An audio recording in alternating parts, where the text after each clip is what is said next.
was probably first or second grade and started noticing a lot of difficulties in reading and grasping concepts. And by third grade, I was evaluated and I found out that I was dyslexic and ADHD.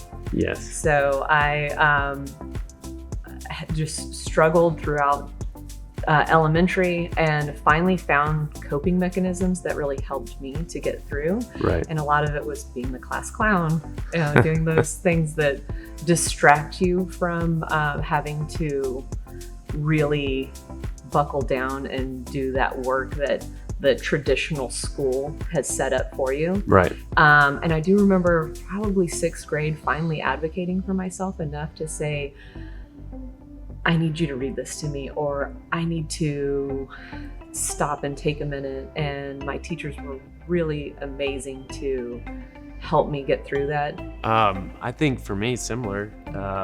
Early on, it was anything that I could find that would distract me from actually focusing. And it was because I think early on, same with you, like just kind of struggled a little bit. And so it actually started for me with, kindergarten.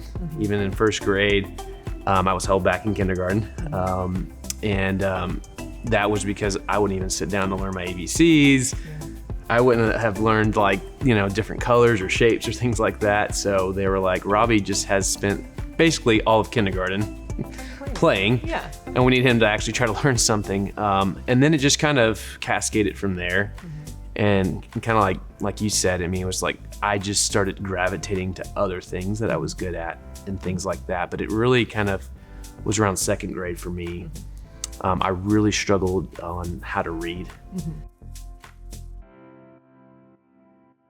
Flash forward, I started teaching, and I was a 6th, 7th, 8th grade reading and writing teacher. Yep. And I always wanted to get into the world of teaching because in middle school, I was the different one. I was the one that didn't have, I struggled through.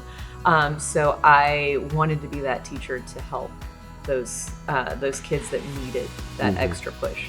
And so I ended up being a dyslexia intervention specialist. And in so doing, That's was incredible. telling my kids that this is not a detriment, this is your superpower. Right. And let's figure out how it is. I think that just comes especially with both of our roles, and especially our both of our businesses are very similar line where it's about community.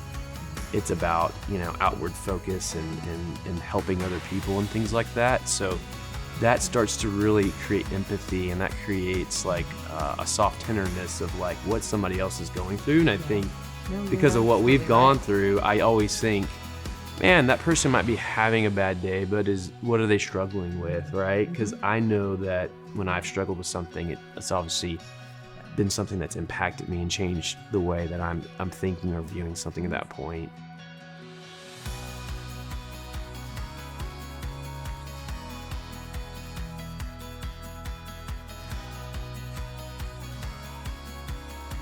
I mean, my biggest struggle was not being able to read and thinking that it was something that was wrong with me. Looking back, that was a really hard point in my life, even though I didn't fully understand it. But knowing that, you say that I am smart, and even to this day when I'm reading books with my kids, I still struggle at times. It makes me feel good because, like we talked about, just the success of what we've done, even still struggling to this day, it makes me feel good for sure.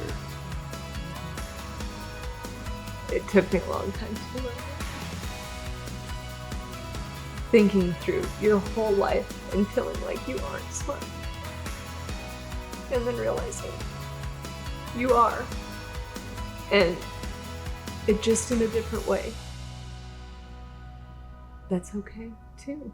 And there's so many people that don't know that, and I wish that I can scream that from the top of the mountain and tell everyone, what? I'm smart too. You're awesome. You're awesome, Jaimie. Oh, thank you. You're amazing.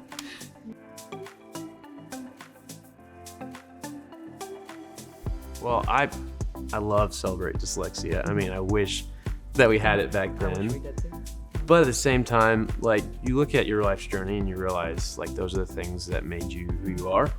And it's always been one of those things, though, it's like very vulnerable, you know? Yeah. Like, even now, to like share with anybody that you've struggled with this, like, and so the fact that we have a platform to share, like, this is actually something to be celebrated. With this new school that Celebrate Dyslexia is doing, it's going to be a game changer for an entire generation of students that we did not have that ability to do. And now they get to move forward and like attack life. And I feel like Celebrate Dyslexia is gonna create that mindset that, like, you're okay and I'm okay, and just because you're a little bit different, that's awesome, and we should celebrate that. I wish at 9 years old, and I could have told myself that not to worry and stress so much on what others perceive of you or think of you, and really hone the skills that you need to be successful. And I think I was probably 35 years old when I realized you were smart, just in a different way.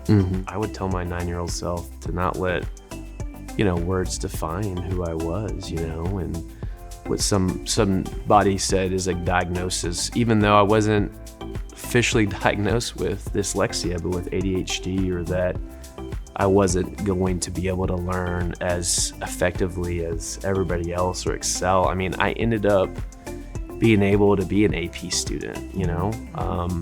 I put in a lot more hard work at times. I just would tell my 9-year-old self that I was proud of him, you know? Just being us, you know?